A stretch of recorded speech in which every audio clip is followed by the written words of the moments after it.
আসসালামু আলাইকুম। দেখতে পাচ্ছেন একটা মোটরের কন্ট্রোল বক্স। তো এই এই ওভারলোডের তারগুলো নতুন লাগাই দিলাম। তো এই কানেক্টর পুড়ে গেছিল গা, ওভারলোড পুড়ে গেছিল গা, ওভারলোডের তারগুলো।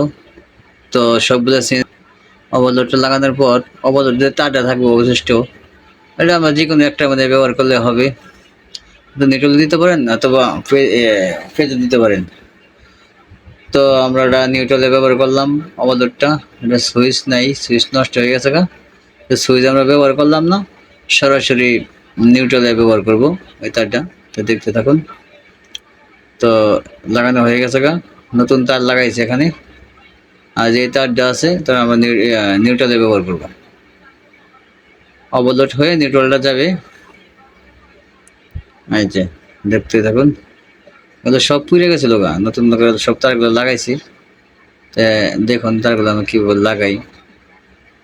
তো এই যে দেখুন তারগুলো লাগাই দিলাম। এটা নিউট্রাল প্রান্তে ব্যবহার করলাম আমরা, নিউট্রালে লাগাই দিলাম এই তারটা। তো এই যে কানেক্টর যখন পুড়ে থাকা, এই কানেক্টরগুলো যে কানেক্টর লাগানো আছে এটা মোটামুটি ভালোই, খারাপ না। তো এই কানেক্টরগুলো খুবই ভালো, তারগুলো ধরে খুব ভালোভাবে আটকে রাখে।